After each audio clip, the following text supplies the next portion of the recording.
Back side بھی نظر آتی ہے، سینہ بھی نظر آتا ہے۔ پھر ہمیں سکون نہیں آیا، کافروں کو ہمیں ننگا کر کے پھر انہوں نے ہمارے لیے بیلٹ رکھے جی، جو آپ پیٹ پہ باندھ لیں تاکہ آپ کا پردہ بالکل ہی خراب ہو جائے۔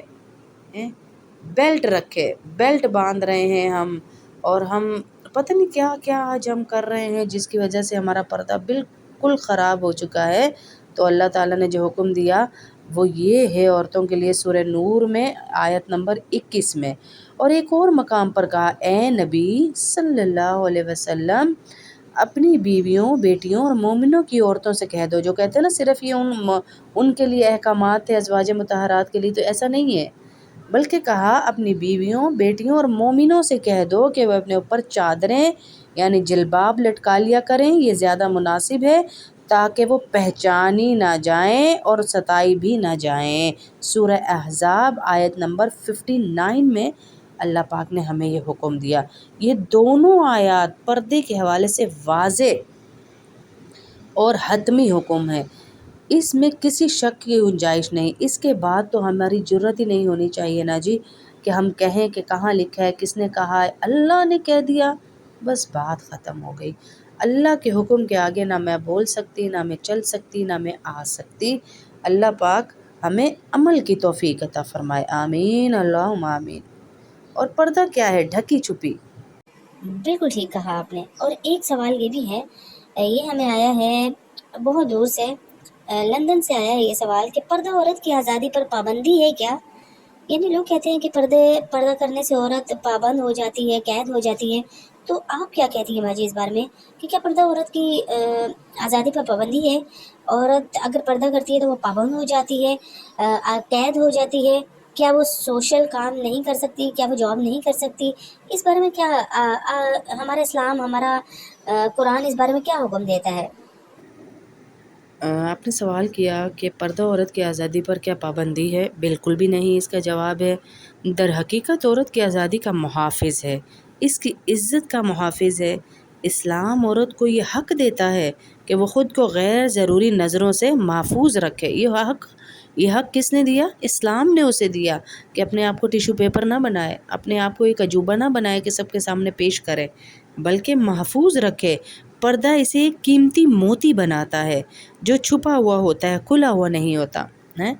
ایک لبرل لڑکی نے سوال پوچھا ایک بڑے ہی مذہبی لڑکے سے کہ تم لوگ اپنی عورتوں پہ بڑی پابندی لگاتے ہو، تم لوگ اپنی عورتوں پہ بڑی پابندی لگاتے ہو، تم لوگ اپنی عورتوں کو قید رکھتے ہو، کسی سے ملنے نہیں دیتے۔ تو اس لڑکے نے کہا کہ تمہارے ملک کی جو ملکہ ہے، جو پرنسز ہے، آپ کیا اس سے جا کے کھلے عام سوال کر سکتی ہو، ہاتھ ملا سکتی ہو، گلے مل سکتی ہو، دیکھ سکتی ہو؟ اس نے کہا بھائی کیوں، وہ تو پرنسز ہے، پرنسز سے ہر کوئی تھوڑی مل سکتا ہے۔ تو اس لڑکے نے کہا کہ ہمارے گھروں کی ہر بیٹی ہمارے لیے پرنسز ہے، ملکہ ہے، اس لیے ہم ہر غیر محرم سے اسے نہیں ملنے دیتے، اس کو ایک خاص مرد کے لیے رکھا ہے اور اسی کے حوالے ہم اسے کرتے ہیں۔ اور پردہ بالکل قید نہیں کرتا، محفوظ رکھتا ہے، جو چھپا ہوا ہوتا ہے ویسا موتی بنا کر پردہ رکھتا ہے، کھلا ہوا نہیں چھوڑتا۔ جو معاشرے عورت کو آزادی کے نام پر بازار کی زینت بناتے ہیں نا، یاد رکھیے گا وہ دراصل اس کی عزت اور وقار کو نقصان پہنچاتے ہیں۔ اسلام عورت کو حقیقی آزادی دیتا ہے، نظروں کی بے حرمتی سے، فیشن کے دباؤ سے اور غیر ضروری دکھاوے سے۔ اب آپ دیکھیں جو فیشن کے دباؤ میں ہوتی ہیں، ادیاں انیاں تے پاگل ہوئی ہیں، کس طرح جو فیشن آیا، چاہے وہ ننگا ہونے کا ہے وہ بھی ان کو کر رہا ہے، چاہے وہ ہاف سلیوز کا ہے، چاہے وہ پیٹ دکھانے والے کپڑوں کا ہے، چاہے وہ گھٹنے پھٹی ہوئی پینٹ کا ہے، چاہے وہ کپری کا ہے، انہوں نے فالو کرنا ہی کرنا ہے۔ اسلام ہمیں سادگی سکھاتا ہے، اسلام ہمیں اپنے آپ کو چھپانے کا حکم دیتا ہے۔ پردے کا اصل مقصد ہی چھپانا ہے، اگر یہ چھپانے والا مقصد فوت ہو گیا تو پھر پردہ تو پردہ ہی نہیں نا جی۔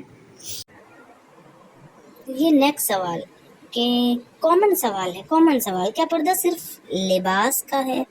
جیسے آپ نے کہا نا کھلا ڈھیلا ڈھالا لباس پہنے، پردہ کرے، عبایا کرے، آج کل جو عام پردے کا ہے وہ عبایا کرے، تو کیا پردہ صرف عبایا پہننے کا نام ہے؟ نہیں، بالکل بھی نہیں، پردہ صرف عبایا پہننے کو نہیں کہتے، بلکہ یہ ایک مکمل طرز حیات ہے۔ اس میں شامل ہے کہ لباس کا پردہ بھی کیا جائے یعنی جسم کو بھی ڈھانپا جائے، نظروں کا پردہ بھی کیا جائے یعنی غیر مرد کو بھی نہ دیکھا جائے، آواز کا پردہ بھی کیا جائے۔ آواز کا پردہ، اب یہاں پر لوگ بہت غلط اس سے فائدہ اٹھاتے ہیں کہ عورت کسی سے بات ہی نہیں کر سکتی، چاہے وہ دین ہی کی بات ہو۔ آواز کے پردے کا مطلب یہ ہے کہ نرمی سے غیر مرد سے بات نہ کرنا، تھوڑی سی سختی لائے، تھوڑا سا لہجہ سخت کر لے کسی غیر مرد سے بات کرنے کے لیے۔ ورنہ حضرت عائشہ صحابیوں کو، بہت سارے صحابہ کو دین کا درس دیتی تھی، دین سکھاتی تھی، دین کے بہت سارے معاملات اور بہت سارے جو ہیں مسائل صحابہ حضرت عائشہ سے سیکھتے تھے۔ ہیں؟ کسی غیر مرد سے نرمی سے ہائے، ہیلو، واٹس اپ اور لٹکا لٹکا کے، جھٹکا جھٹکا کے آواز کو بات نہ کرے، یہ منع ہے۔ ورنہ آواز کا پردہ اس صورت میں نہیں کہ آپ کسی سے بات کریں یا آپ جو ہے وہ دین کی تعلیم دیں یا دین کا کوئی جو ہے وہ درس دیں۔ آواز کا پردہ یہی ہے۔ چال و اتوار کا پردہ یہ ہے کہ اداؤں اور فتنہ انگیز حرکات سے بچنا، کہ اپنی ادائیں نہ دکھائیں۔ ادائیں دکھا دکھا جو آج کل کیٹ واک کی طرح لڑکیاں چلتی ہیں، اور آپ خود سمجھدار ہیں جو اس طرح کی حرکتیں کرتی ہیں، آپ خود یونیورسٹی جاتی ہیں کہ کس طرح کی لڑکوں کو لبھانے کے لیے عورتیں حرکتیں کرتی ہیں۔ اس سے بچنے کو بھی پردہ کہا گیا ہے، یہ بھی پردہ ہے۔ صرف عبایا پہن لینا اور وہاں جا کر آپ لڑکوں کے ساتھ ہاتھوں میں ہاتھ ڈال کے یونیورسٹیز میں پھرتی رہیں اور لڑکوں کے ساتھ آپ کی گیدرنگ ہو، بھائی میں اسکارف تو کرتی ہوں نا، میں عبایا تو کرتی ہوں نا، میں ہیڈ کور تو کرتی ہوں نا، یہ صرف پردہ نہیں ہے۔ پردے کا اصل مقصد ہی فوت ہو جاتا ہے اگر آپ اپنے آپ کو ان حرکات سے نہیں روکتی ہیں۔ پردہ صرف ظاہری لباس نہیں بلکہ دل، نیت اور عمل کا بھی پردہ ہوتا ہے۔ کیا پردہ صرف عورت کے لیے ہے؟ اگلا سوال یہ ہے کہ کیا صرف عورت پردہ کرے یا مردوں پر بھی پردہ ہے؟ یہ سوال بڑا اہم ہے کہ مرد بھی پردہ کریں یا عورتیں بھی پردہ کریں۔ بالکل ایسا ہی ہے۔ اسلام میں مردوں پر بھی نگاہیں نیچی رکھنے اور پاک دامنی کا حکم ہے۔ جیسے سورہ نور آیت نمبر 30 میں اللہ رب العزت نے فرمایا کہ مومن مردوں سے کہو کہ وہ اپنی نظریں نیچی رکھیں اور اپنی شرمگاہوں کی بھی حفاظت کریں، یہ ان کے لیے زیادہ پاکیزہ ہے۔ بنانے والے رب نے حکم دے دیا، لیکن چونکہ عورت کی زینت اور جسم مردوں کے لیے زیادہ فتنے کا سبب بنتا ہے، اس لیے عورت پر زیادہ سخت پردے کا حکم ہے مردوں کی نسبت، لیکن پردہ بہرحال دونوں پر ہی ہے۔ اگلا سوال ہے کہ اگر کوئی عورت پردہ نہ کرے تو کیا وہ گناہ گار ہوتی ہے، گناہ کر رہی ہے؟ جی ہاں، بالکل۔ اگر کوئی مسلمان بالغ عورت پردے کے حکم کو جان بوجھ کر نظر انداز کرتی ہے تو وہ اللہ کے ایک فرض حکم کی خلاف ورزی کرتی ہے اور گناہ گار کہلائے گی، گناہ گار ہوگی۔ آج کل میں نے دیکھا کہ بڑی بوڑھی عورتیں خود تو دوپٹے عبائے بڑے طریقے سے کر لیتی ہیں، لیکن ان کی جوان بیٹیاں، بالغ بیٹیاں، جوان بیٹیاں بغیر پردے کے پینٹ شرٹیں پہن کے یا دوپٹے گلوں میں ڈال کر جا رہی ہوتی ہیں، تو اس صورت میں بھی وہ گناہ گار ہوں گی کہ انہوں نے اللہ کا حکم ان کو نہیں بتایا۔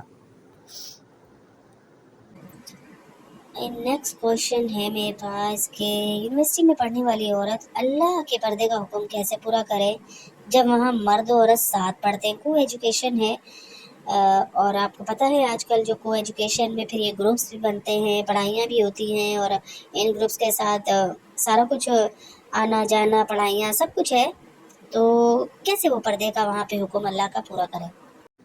یونیورسٹی یا تعلیم حاصل کرنا اسلام میں بالکل منع نہیں ہے، بلکہ اس کی آزادی ہے، بلکہ فرض علوم حاصل کرنا عورت کے لیے بھی اہم ہے۔ لیکن اسلام نے عورت کو تعلیم کے لیے ساتھ ساتھ عفت، حیا اور پردے کی بھی تعلیم دی ہے۔ اگر عورت علم حاصل کرتے ہوئے پردے کی حدود کا خیال رکھے تو وہ اللہ کے حکم کو بھی پورا کر سکتی ہے اور اپنی تعلیم بھی جاری رکھ سکتی ہے۔ اور حکم کو پورا نہیں کرے گی تو وہ تعلیم بھی اس کے لیے نقصان دہ بنے گی، وہ تعلیم بھی اس کو فائدہ نہیں دے گی، بلکہ وہی اس کے لیے ایک وبال جان بن جائے گی۔ یونیورسٹی کا ماحول مخلوط ہوتا ہے، تو وہاں پردہ ممکن کیسے ہے؟ مطلب آپ کے ارد گرد لڑکے ہی لڑکے ہیں، جو سنگل لڑکی ہو جو نہ گروپس میں بیٹھے تو اس کو کس طرح سے ٹیز کیا جاتا ہے، کس طرح سے اس کو گروپ سے نکال دیا جاتا ہے، اور یہ جو اسٹڈی میں اس کو مشکلات ہوتی ہے، تو کیسے مینیج کرے وہ لڑکی پردے کو؟ بیٹا رابعہ بیٹا، پردہ صرف مکمل تنہائی سے نہیں بلکہ حدود کی پاسداری سے ہوتا ہے۔ آپ دیکھیں، آپ نے بھی یونیورسٹی پڑھی، کالجز گئیں اور مختلف پروجیکٹس میں بھی ماشاءاللہ آپ گولڈ میڈلسٹ ہیں، تو آپ نے کیسے پردے کی پاسداری کی؟ اسی طرح کی نا آپ نے کہ اللہ کے حکم کو پریورٹی دی، تو اللہ رب العزت نے ہر میدان میں آپ کو کامیاب کی۔ اور پردہ صرف مکمل تنہائی سے نہیں بلکہ حدود کی پاسداری سے ہوتا ہے۔ یونیورسٹی میں عورت درج ذیل طریقوں سے پردہ کر سکتی ہے، جو میں آپ کو تھوڑا سا آسانی کر دیتی ہوں۔ مطلب ڈھیلا ڈھالا، سادہ اور غیر جاذب نظر لباس پہنے، جو بہت اٹریکٹیو نہ ہو، جو اس کو دیکھتے ہی آج کل آپ دیکھیں لڑکیاں بائے اور اسکارف سے اس طریقے سے کر رہی ہیں کہ مرد تو مرد، عورتیں بیچاری بھی مڑ مڑ کے دیکھ رہی ہیں۔ عورتیں بھی مڑ مڑ کے دیکھتی ہیں، تو پھر مرد تو ان کے اندر تو اللہ نے خود ہی یہ مادہ رکھا ہے، شیطان ان کو ورگلاتا ہے، دکھاتا ہے۔ ایک عورت بے پردہ پھرتی ہے تو اس کے ساتھ فوجوں کی فوجیں جو ہے وہ شیطانوں کی ساتھ جاتی ہیں۔ تو اس لیے ڈھیلا ڈھالا سادہ لباس پہنے، جسم کے تمام حصے ڈھانپے ہوئے ہوں، سوائے جیسے یہ ہے کہ سوائے آپ ہاتھ تھوڑے سے دکھا سکتی ہیں، پاؤں دکھ سکتے ہیں آپ کے، اور خوشبو بھی ایسی نہ لگائیں آپ کہ اس سے بھی کوئی اٹریکٹ ہو کر آپ کی خوشبو سونگھنے کے لیے مڑ کر آپ کو دیکھے، یہ بھی گناہ کا سبب بن سکتا ہے۔ اور نظروں کا بھی پردہ کیا جائے، یہ نہیں کہ آپ کہیں کہ میں بڑی کانفیڈنٹ لڑکی ہوں اور میں آنکھوں میں آنکھیں ملا کر بات کرتی ہوں، بے شک میں نے پردہ تو کیا ہوا ہے نا، ڈھیلا لباس بھی پہنا ہوا ہے، عبایا بھی پہنا ہوا ہے، میں نے سب کچھ کیا ہوا ہے، تو نظروں کا بھی پردہ ہے، نظریں بھی جھکا کر عورت بات کرے، غیر مردوں پہ نظریں بھی نہ ڈالے وہ۔ بہت شکریہ سعدیہ باجی، ہم آپ کے تہہ دل سے شکر گزار ہیں کہ آپ نے اپنے قیمتی وقت میں سے ہمارے لیے وقت نکالا۔ آپ کی رہنمائی اور قیمتی خیالات ہمارے لیے نہایت مفید اور قابل قدر ہے۔ میں بہت شکریہ ادا کرتی ہوں۔ اللہ تعالیٰ آپ کے علم میں برکت عطا فرمائے، آپ کو سلامت رکھے۔ جزاکم اللہ خیرا کثیرہ۔ ہم آپ کے بے حد مشکور ہیں، آپ نے ہماری دعوت قبول فرمائی اور اپنی مصروفیات سے وقت نکال کر ہمیں اپنے علم و تجربے سے مستفید فرمایا۔ آپ کی گفتگو ہمارے اور ہمارے ناظرین سامعین کے لیے بھی یقیناً باعث رہنمائی ہوگی۔ جزاکم اللہ خیرا کثیرا، احسن الجزاء فی الدارین۔